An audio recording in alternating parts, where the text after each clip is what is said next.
We have, calling the finance committee meeting to order. Acknowledging that we are privileged to meet on the unceded and ancestral territories of the Squamish and Saugeen Nations. With that, there is an agenda recommendation. That the agenda of this meeting be approved. What's that, a second for that? Yep. Cynthia? Any objections? Okay. Hearing none, then we can do next, another just for reference. The minutes there for your reference, any trustee items? No presentations. So that brings us to our information items, our quarterly financial report. So the third quarter, and that is Danielle and Elena. Thanks. So, good afternoon, everybody. Elena Medan, our finance director, is going to be presenting our third quarter and 9-month results for March 31st, 2025. Elena's going to be going over where our revenue and expenses stand as of March 31st in comparison to our budget, as well as in comparison to last year's revenues and expenses. So I'll hand it over to her to speak to that. Yeah. We'll show the screen.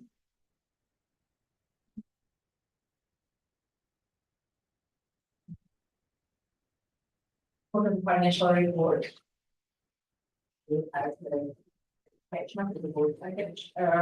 This report covers July 1st to March 31st period. Which is 3 quarters of the year, and it's broken into 3 funds: operating fund, special fund, and capital fund. And it compares to current year amended annual budget, and also prior year same period, and comparison to prior year amended. We have no comparison we have.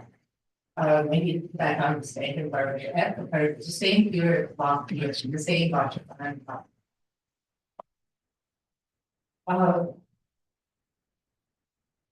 Revenue expense for operational grants, which were under operating grants for 46 million and 8.3 million with special purpose grants for the funds, with a total of 54 million operational grants.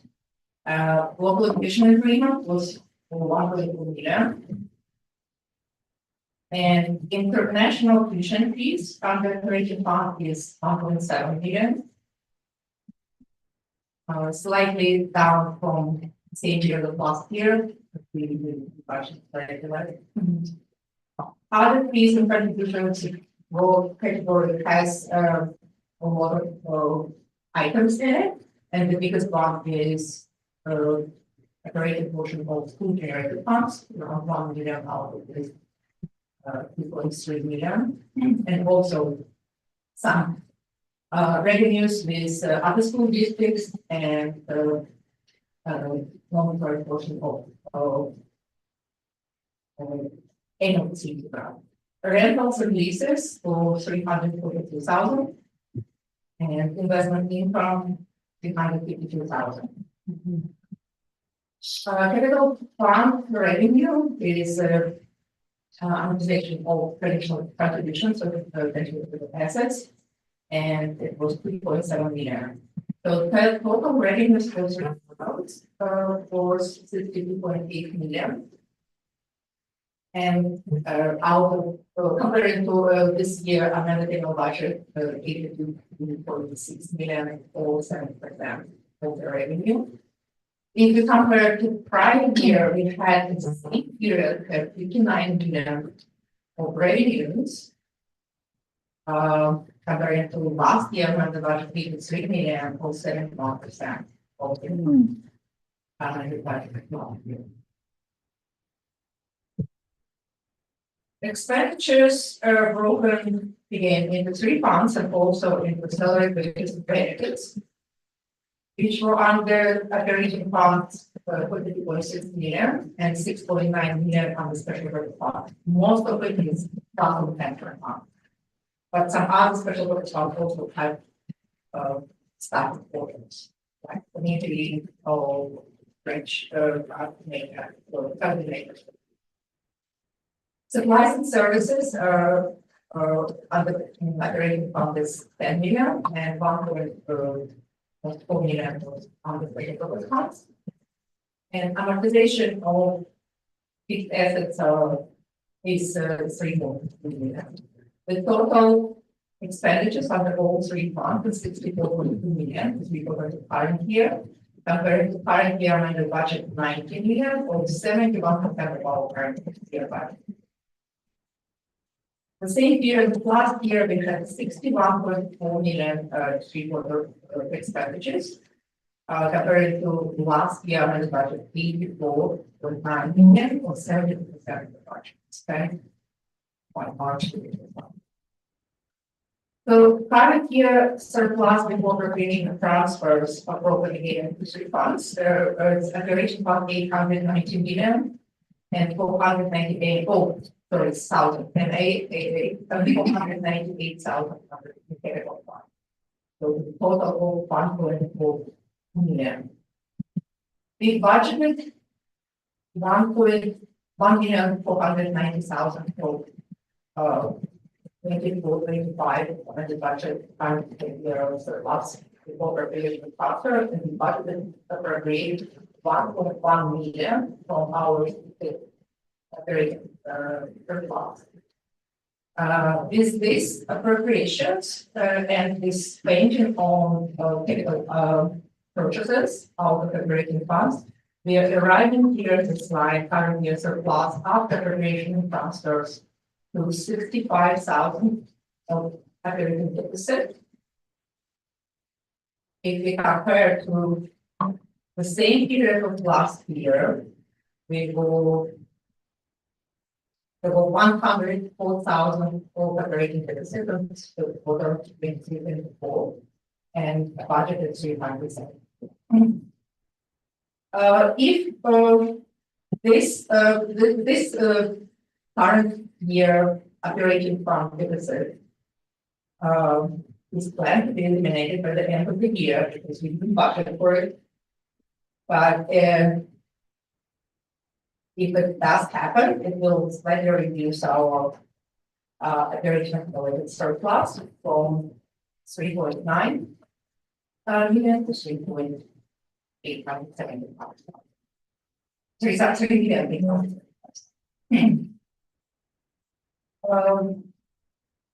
This is in a nutshell our situation for the 3 quarters of this year.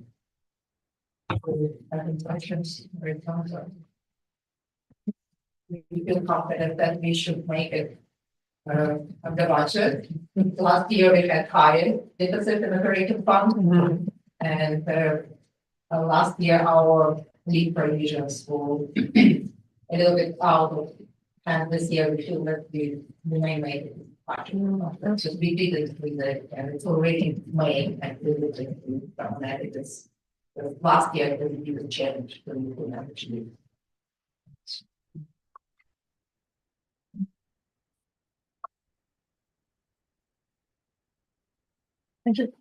Elena, can you go back up to where was the LEA?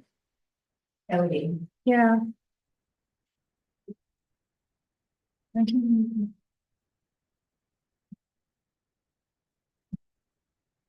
Okay, why does it say 1,021,000 under 2024 third quarter, and then in the amended it's 1,020,000 or 204? Oh, LEA is how it's calculated. Yeah. For the first, like we invoice the nation 3 times a year, September, January, and June. Okay. And for the first 2 invoices in September, January, we use higher year actual enrollment and the rates.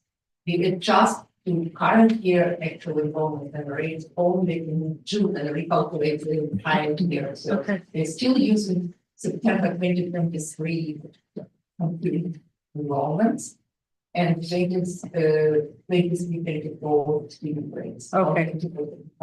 Yeah, so if enrollment is higher than last year, then the amount will be higher. If Yeah. it's less, then it will come down. Okay, that makes sense.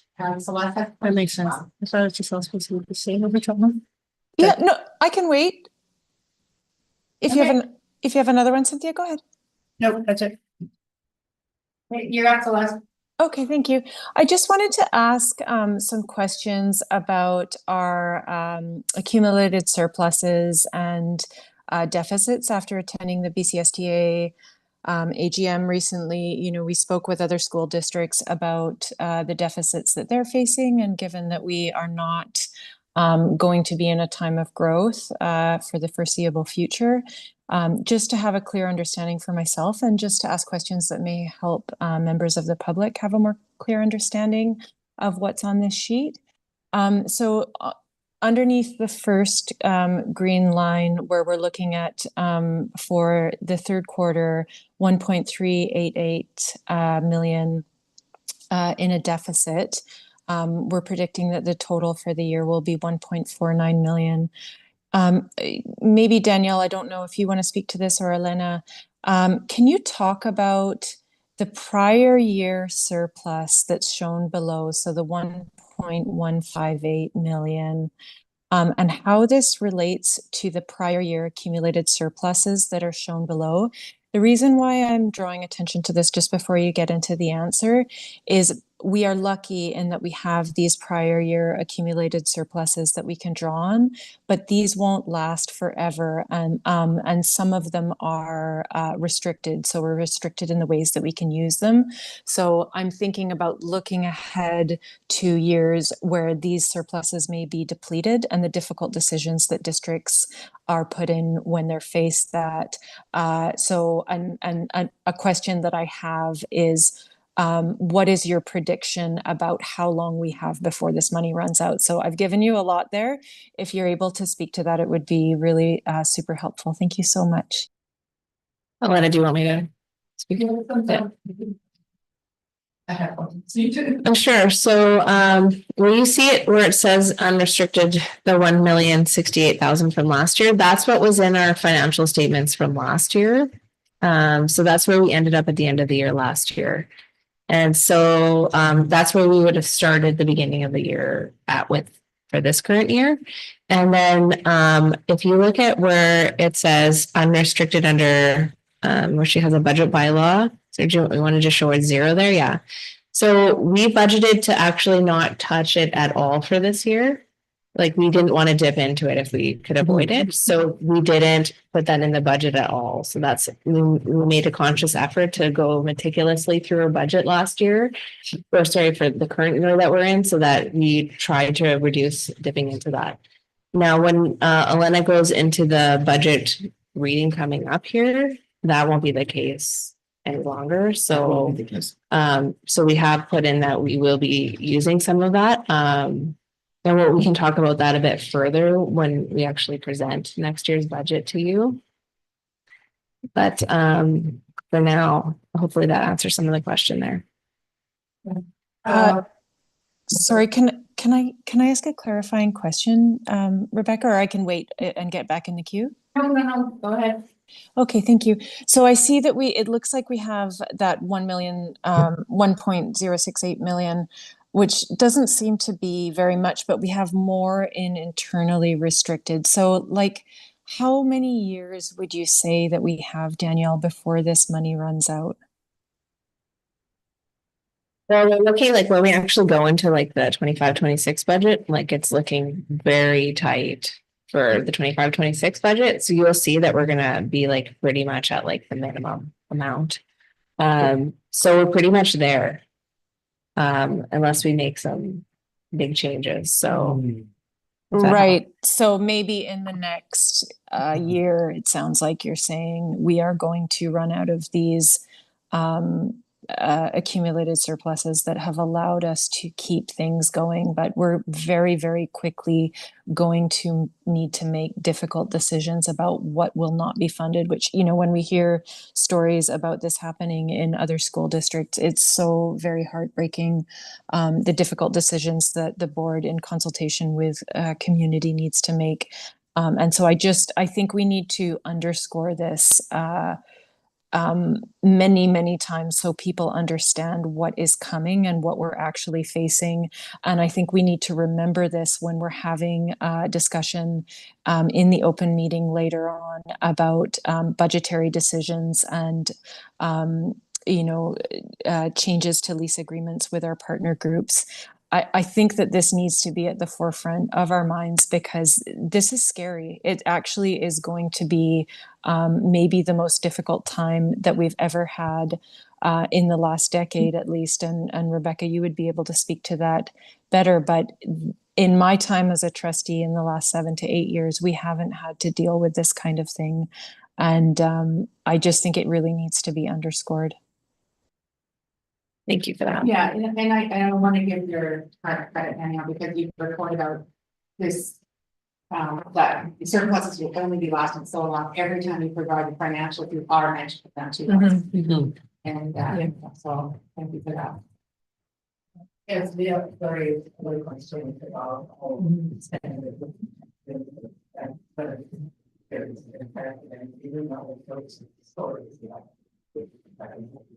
I'm just for the sake of clarification, if there is no such thing, this is our surplus, this is per year amount, we divide it, number of years of the loss. It's more like that. For instance, but but there is restricted fund, right? The restricted surplus, but it consists of many line items, so we restricted it for. And for example, we restricted 100,000 for additional development.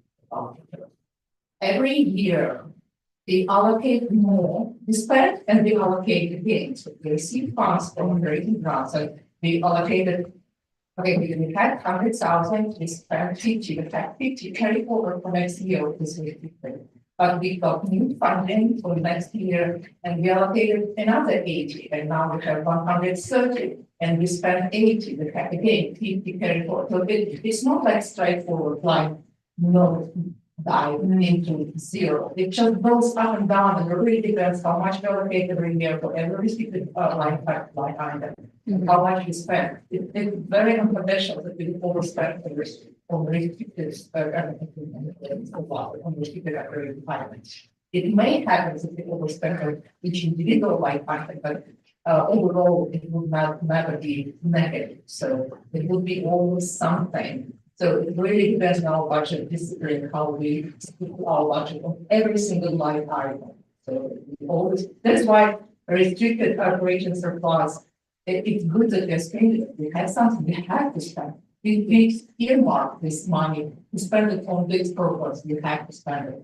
But this new policy about 1% unrestricted surplus, this means that's why we now look at every budget operation, how much we will have after all the decisions. Last year, the basically before we had to use unrestricted portion of the credit support development budget. For 24-25, we didn't. And like I just spoiler, 25-26 will happen. Because it's not straightforward line, so that how many years, there is no such thing like how many years, it depends on so many things, how much more we will allocate to each individual restricted line item and how much is spent. If that helps. Okay.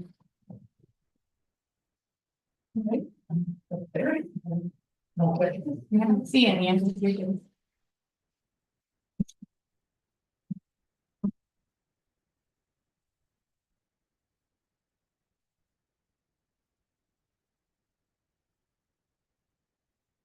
Next up, we have the action items.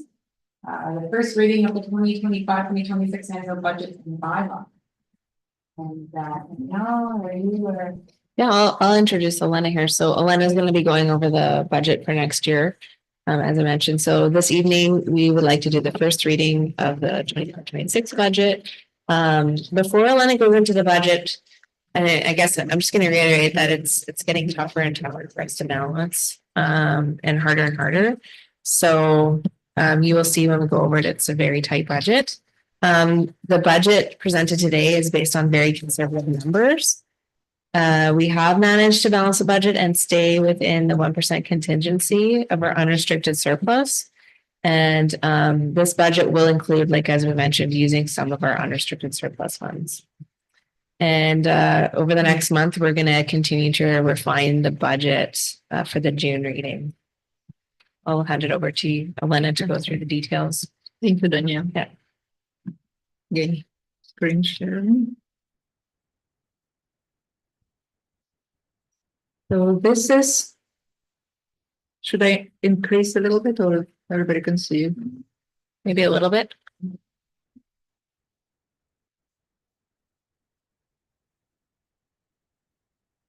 Right, let me- Oh. This is next year annual budget, the first reading of 25-26 preliminary budget. And it's the best estimate until students are counted in September 2025. And the budget development process included consultations with partner group meetings, service alignments with schools, and also district reviews. So we are budgeting 155 FTE. No, we are not actually. We projected 155 FTE students less than in September 2024.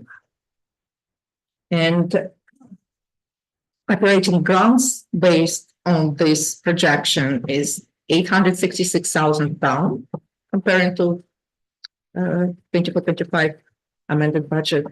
And with all the supplements and unique student needs further down 428,000. After school alignment meetings, adjustments were made a little bit up, 63.5 FTE students up and 49.6 students for online enrollment. So the total operating grant-based enrollment-based grant is 65.6 million, which is almost $500,000 less than in amended budget of 24-25. I just wanted to show that this total operating grant includes 87,000 for Indigenous Education Council, and also includes 1.1 million. It doesn't show here as a separate line item, but it does include 1.1 million of local educational agreement. The funds are coming in from federal government directly to First Nation, for Little Oak Nation, and Little Oak Nation pays us 3 times a year. Other operating funding includes international tuition revenue.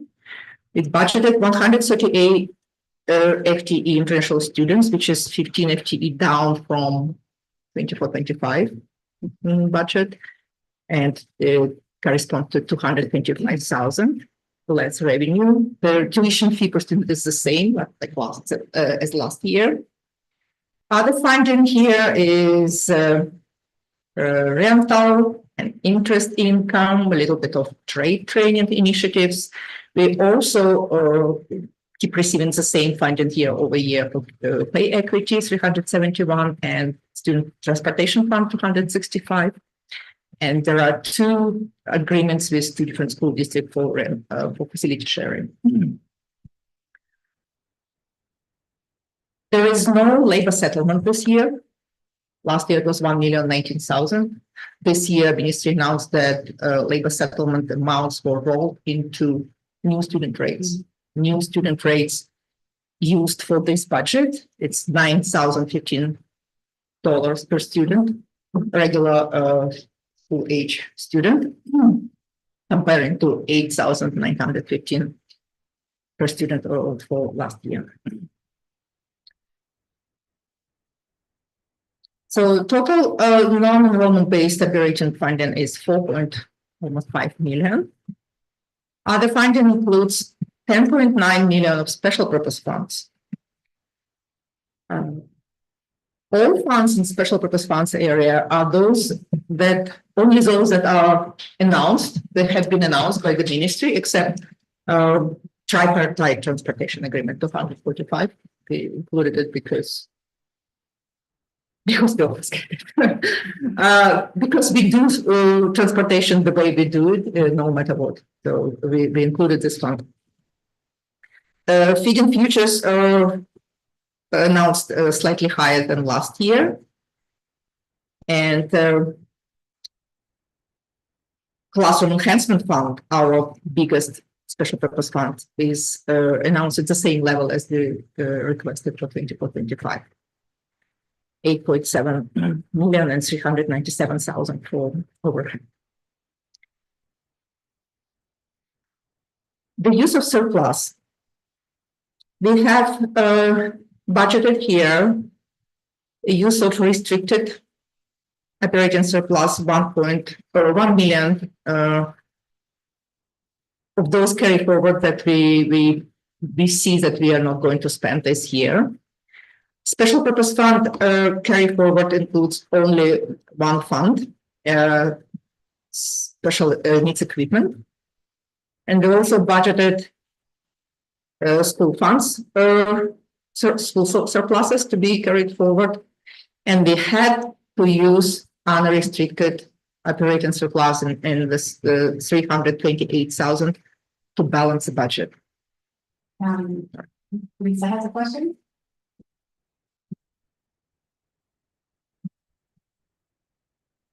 So you're muted.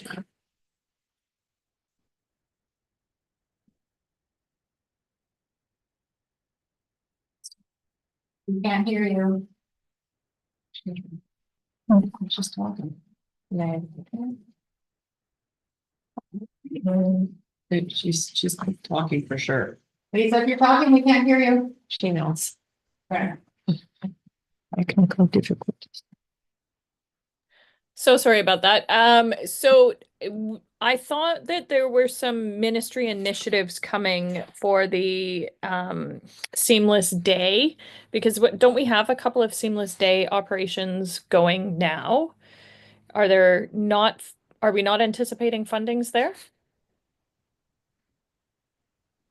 I've done a lot of communications about other special purpose funds, but there's nothing official came in so that we could. No, we did get on Seamless Day, but we'll have a further discussion on that in camera in a bit. Okay. Okay. Thank you. You're correct. We didn't include everything that we're anticipating because finance made a case for, well, we don't have it. We don't know exactly what it's going to be. So let's not include it, but we'll also not include the expenses. So I was going to mention it if you didn't, Lisa, so thank you for your eagle eye. Yeah. We are anticipating some of those dashes to fill with some monies, but because we don't have that accurate amount, we didn't We're leaving it out. On Yeah, both.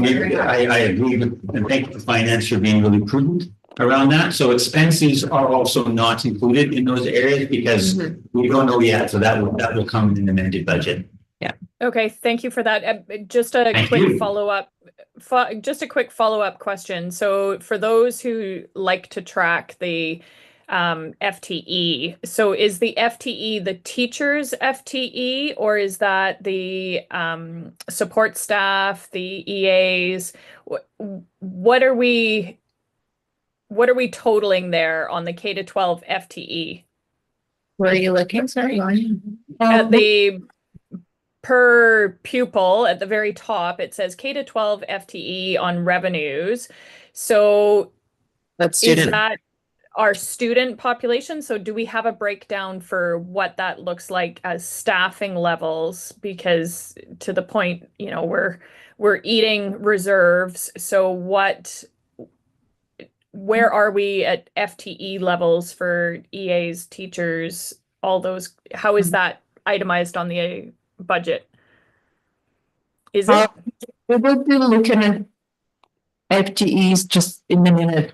Okay, thank you. Revenues, and so the FTEs are under the expenses. So this is the total news from which everything else gets paid for. Okay, thank you. Just Awesome. snooping through. Thank you. No, thank you. I really appreciate the questions because it provides an opportunity to give some clarity for the public as well. So thank you. Keep coming. So there are two really ways of doing those funds, special purpose funds that have not been announced. If we are really confident that we will get, we can include revenue, but we would have to include expenses, and because they always match, it would not make huge difference. But there are two ways, like, yes, we could have, and some announcement may have come right after we completed budget, board package, so there will be more updates in June. There could be more updates in June. Okay, there will be for sure. So the total revenues with the use of surpluses is 82.7 million. And we estimate the following allocations of those revenues. So 3.6 million was allocated to schools. It's almost like 1.9 million less than in final budget 24-25, which is due to lower enrollment. So generic services stayed like consistent year over year. Our leave provisions the same like in amended budget 24-25. We increased it comparing to preliminary budget 24-25 by 10,000. And we believe that we should be able to stay within budget and for next year with 3.3 million, which is over like more than double from 19-20 year. Educational support, the same like generic services go up and down along this enrollment. Operating and maintenance and transportation allocation is 9.9 million. Where it's slightly less because we keep seeking efficiencies, but in the next reading or maybe in the amended budget, property taxes that are part of utility buildings, part will have to go up because we start receiving utility bills for 2025 and we see there 6% we received from one municipality so far. We budgeted 4% increase compared to 23-24, but this first one came and it's from Whistler, it's for 3 Whistler schools, and it's 6% up compared to 2024. So district governance is slightly up, but mostly because of educational leadership initiatives. And all allocations, I had to say, all allocations include benefits increases. We partially calculated benefit cost increases based on January to April actual benefit cost, because every January 1st, statutory benefits like CPP and AI always go up. And last year, the federal government implemented second tier of CPP, so those who earn more than 75,000 get more charges to their CPP. So we recalculated based on January to April actual benefits that we see. But there will be further increases because extended health providers keep sharing with us their new rates that will start January 1st, 2026. And all allocations include the first part of increases in benefit cost. So we balance to zero. There is no additional contingency to add to our unrestricted operating surplus. And with this use of unrestricted operating surplus, we will be at 741,000 of unrestricted accumulated surplus was budgeted, or 1.03% of our operating cost. Very close to one minimum requirement, but this is preliminary budget and we have to balance it. With details, we're looking at details. I can first of all say, like I said, like these are benefits increases. You can see comparing to last year actuals, we have 159,000 increase in benefits. So, and this is not all calculation yet because extended health, extended benefits providers keep sharing their new rates with us, not all in yet. The only change in FTE comparing to amended annual budget of 24-25 is 0.8 FTE under educational technology budget area. If you have no question about that change, maybe Chris may speak to that if you want to speak to that. This is retirement related. Yeah. So it would normally be, this is staffing, so normally be in camera, but so maybe I'll leave it there, but we do have a retirement, and so we're taking care of those duties through other means, but that's actually would be an in-camera conversation because it's a Sorry, yeah. staffing thing at this point in time. Yeah, no worries. This is the only change in staffing at the district level. Staffing I didn't listen, sorry, I maybe didn't get completely a question about staffing levels. So these staffing levels are only what we have at the district level. Staffing at school is driven by enrollment. We have more students, we have more teachers based on class sizes. And that one was already aligned during alignment meeting. So all schools have enough teachers to meet collective agreement language. So I think people have anything. Sure. Oh, sorry. That's okay. I'm not 100% sure, but they'll go with it.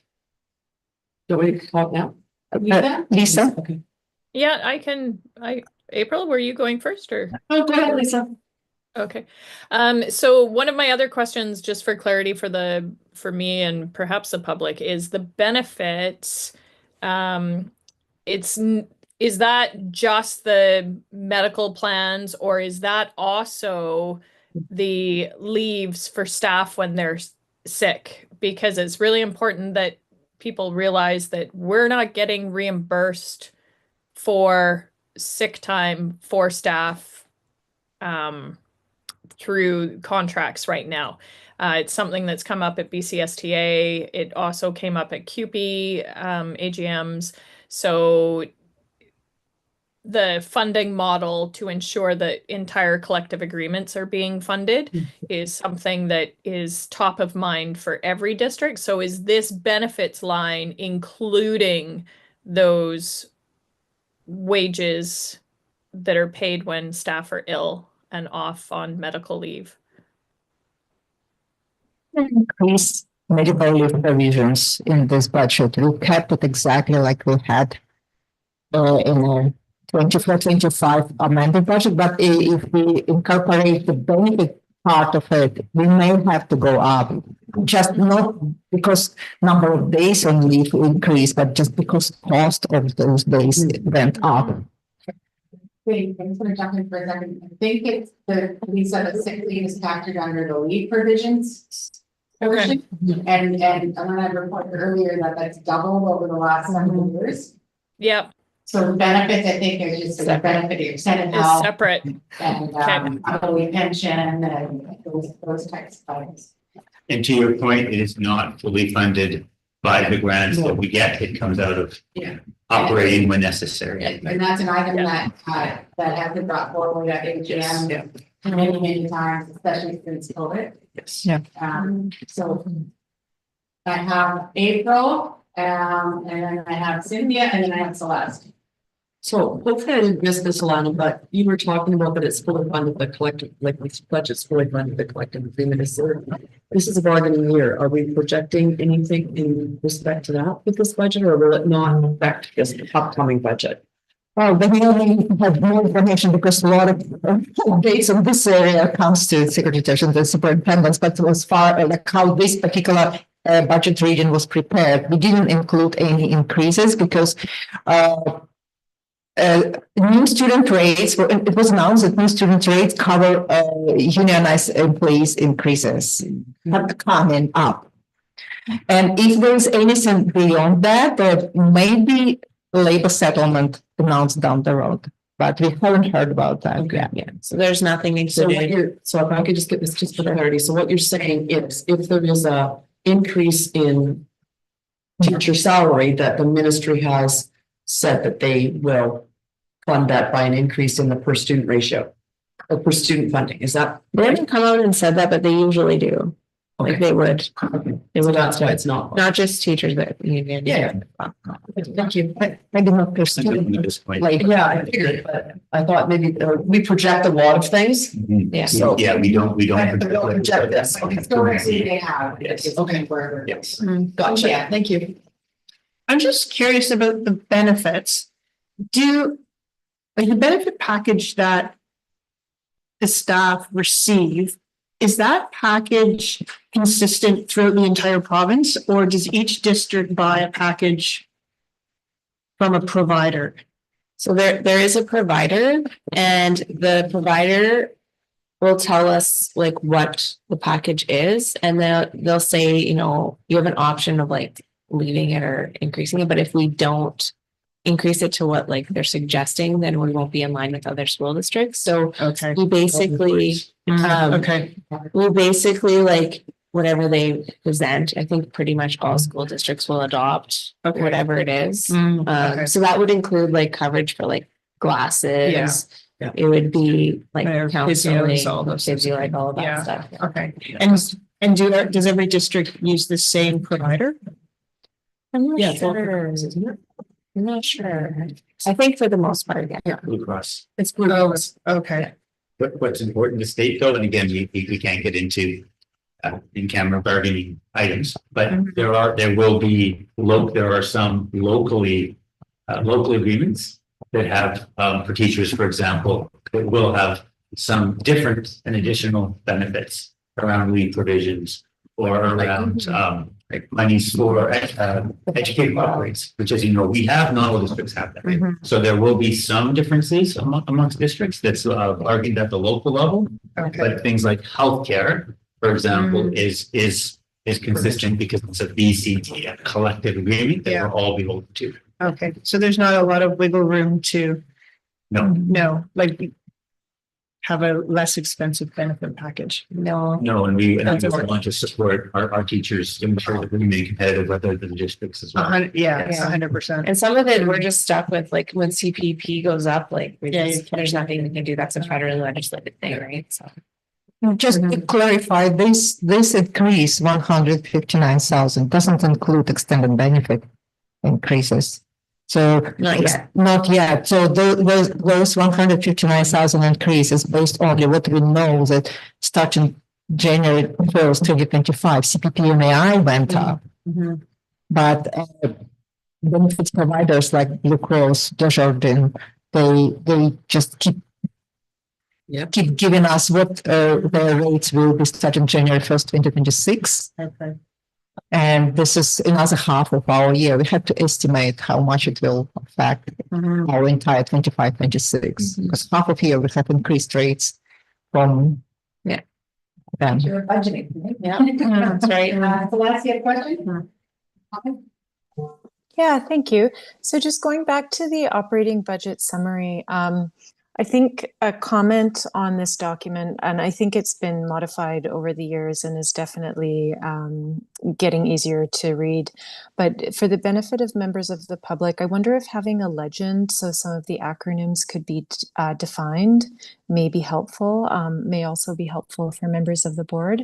And then looking to the first line that Lisa had a question about, can you remind me, Danielle, the column in blue for the projected budget shows what was projected for the year. Can you remind me at what point in time the purple column, the 24-25 budget F2, at what time of the year is that number set? That's our February amended budget. February, okay. And then so between February and May 9th, it looks like we have a change in 151 students, a decrease of 151 students. That's our projection. Okay, okay. And where And did it's this? a conservative, sorry, just to jump in and just to recall for public, it will always, well, likely be less because we're very conservative.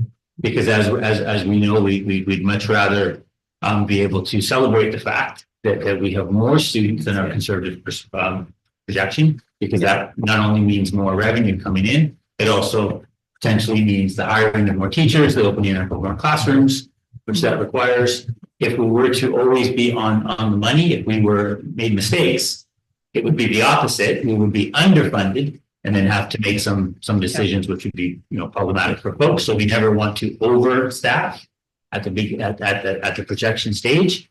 So that's why you should see a decline. And I know it's confusing when we're talking about potential flattening or declining enrollment, but know that the change between F2 and P2 between May and October is a combination of both being prudent and cautious and conservative in our projection, and also may indicate an indication of declining enrollment. Yeah, I was curious about why there was a difference of 151 students between February and May. That's what stood out as curious to me, and maybe there's a reason that makes sense. Yeah, sure. So February is what we're at this year, the 24-25 year, based on 1701 numbers. Mhm. And then the 5,181, which is 155 less, is our projected amount for starting September of 2025. So it's the next year, which is very conservative, as Chris mentioned. So The- go 2 different years. The 5119 is for next September. Yeah, that's right. Yeah, Okay. sorry. I apologize. I should have mentioned, you'll note P2, which is earlier, was 300. quite low, right? It was under 5,000. And then again, we went up, which is the good news story, right? It didn't mean any reductions anywhere.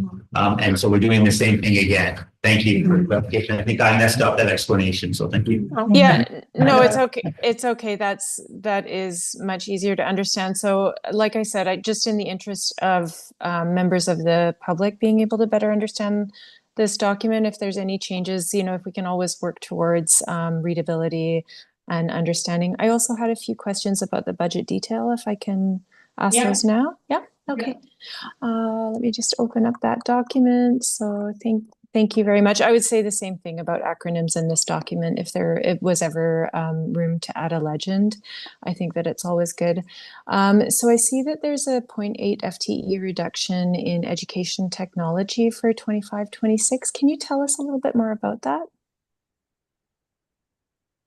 I think that's what that's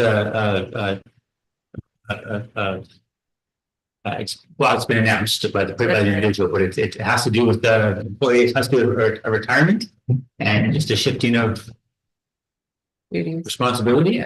Sorry, I'm sorry if I didn't. So- Elena's mic was a bit, it had gone a bit funny, so I caught part of it and maybe didn't catch the first part that was about this particular line item. Okay, I understand now. Okay, I will. Mhm. Go ahead. This thing, it was the only change, and it's related to. Okay, perfect. Well, it sounds like we'll hear more later on that one. The next question that I had, why was there a $3,000 reduction in SSTA professional development funds for 25-26? Professional development, 3,000 reduction. It's on page 2 of 9 in the PDF that I have open under professional development and in service. I'll be up more. You're going up. It's D2. It says D2 beside Thank it. you. That's helpful. That's helpful. A lot of budget areas. There, right here. Line 611, if that is also helpful. I see. This might be. Any problems with the explanation? Not sure what exactly was the change. I apologize. I think, sorry, I was interjecting. I believe that Paul has the explanation. Maybe. That's the problem. Well, I can take a stab at it. What I think is happening is that particular, that's a contractual obligation that we have. So that's the contractual professional development Right. that we provide to the SSTA each year. And so that is, it also is part of our restricted surplus because they don't spend all of it by the end of the year. It gets rolled back into the budget again. I think, at least I think that's how it's managed. So what you're likely seeing, it's just the budget is, it's a very objective budget. So it's the number of teacher FTE times whatever we contractually have to provide them, plus whatever's left over from the previous year. So it's just a very objective. There's no reduction or increase really, other than the number of FTE that we have to fund. Does that make sense? Yeah, if there was a reduction in FTE, that would be, That's right. would also. For 2 years. Yeah. Well, thank you. All the reminded it's 341 day of your collective agreement. There was the teacher FTE and there was a different FTE, so the amount was adjusted. Okay, all right, thank you so much. The next question that I had is, could you tell us more about the reasoning for the 25-26 budget reductions in educational support programs and initiatives? Let's just find that. That's on the next page, yeah. Danielle, you have this one? This one? Yeah. Oh, this is special purpose fund, which we depleted, and now we will have to fund from other sources, the special needs equipment. We got this funding many years ago, and we have not been receiving any more funding for last 10 years at least. We've been using it, and 24-25 will be the last year when we will use the final balance of that special purpose fund. So that's why the amount was going down every year, what we budgeted, and 15,000 is left for this year. We already spent it. So what kind of changes will that look like in the schools? What will we see, or what might we hear people talking about as a result of that? There will be no change. We were one of the very few districts to still have monies left over for things like lists for students with accessibility issues. So we've been able to use that old CETBC funding. So if students require technology for lists or accessibility, we have other revenue sources to pay for that. So that would be, that would be obviously. And if we were, if we do get to a stage where we're making decisions, I know that this board and staff would always prioritize accessibility to education, especially if it involves physical needs such as ramps, accessible doors, those sorts of things. Okay, that's helpful to know. Yeah, thank you. And then could you tell us more about the reasoning for the 25-26 budget reductions in early learning programs, including Strong Start? I'm sorry if Elena touched on this and I couldn't hear part of what she was talking about due to the mic. So early learning changes are all related to not including revenues for special purpose funds. All these funds are special purpose funds, and we didn't include revenue, so we excluded expenses as well. So once we have announced all these funds, Ready, Set, Learn, Strong Start, capacity building, early learning, and Siemens Day, we will include back all the revenues related to this funding. Okay, that's helpful. So the program's not going away. It's what Chris described earlier about just making sure that we don't put it down until we know what the money's going to be. Yep. Okay, thank you very much for that. Can somebody please remind us what the Community Link program is about? Hey, Celeste, do you have a lot more?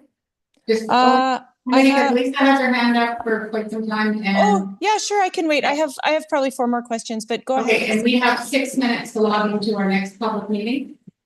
Yeah, I think it's important to spend time on finance, but go ahead, Lisa. You ask your question. Okay, I'm not suggesting that it isn't important. I'm just saying that we have public announcement that we have a meeting in 6 minutes.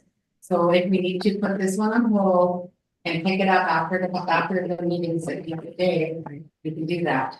But we need to stick to what we advertise. So Lisa, go ahead.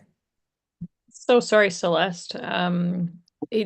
My question was sort of on the mental health in schools. So I'm assuming that that's part of the, we've got nothing showing there. We're waiting for the ministry to tell us what we're getting. But one thing that I'm not seeing in here, and forgive me if it's embedded somewhere else, but is our WorkSafe initiatives. And because I know we've got that expense, where do we put that?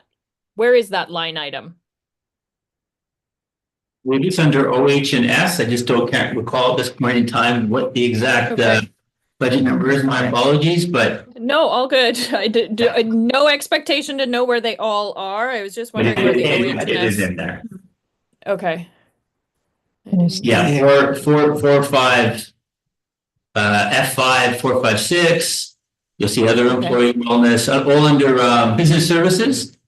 Okay, thanks, Chris. F5. Yeah, no, for sure. Thank you. Thank you. The questions are great. OH&S programs is 30. Okay, thank you. No changes there. Okay, so could you remind us what the Community Link program is about, please? Yeah, for sure. And I think just thinking what we can do moving forward too is ensure on our website, maybe we have all those descriptors for some of those funds, because I think it's important folks know. So we get a certain amount of money, Community Link, based on the social services index. So it is one of the funds that were provided to help with vulnerability. And it can be used and is used for everything from, well, now we have Feeding Futures, but it was used in the past just to support access to food for kids, to defray costs for kids, similar to Affordability Fund in some ways. But a little more targeted for outreach workers, for access to, again, supports for families that may be experiencing some financial difficulties. And so this is, again, it's informed by our socioeconomic indices, and it is a number each year that we provided by the ministry with, again, outlines into where and how we can spend it. And so we do an allocation not based on FTE schools, but of the social index at the school. So some schools will get a higher proportion of the funds than others, and an amount stays at the district. Your district level supports as well. Okay, and so any decreases that we see there are not based necessarily on decisions that we're making, but on what we receive. Correct. It is a restricted special purpose fund. We aren't able to make any changes, and we, as you know, and thank you to the board, we subsidize programming above and beyond those sorts of grants as well. Absolutely. I just wanted to differentiate between reductions that are discretionary and non-discretionary. The next question that I had is, why was there no increase in the budget for leave provisions?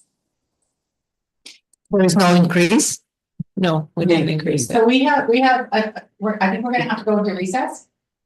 Because we're gonna need. I can answer that pretty quickly. But you have more questions, and we have a motion, Oh, and we have to start our meeting in 2 minutes. It's gonna take us that long to log into the next Okay. public meeting. We can also finish this off in open if you like. Yeah. Well, Later.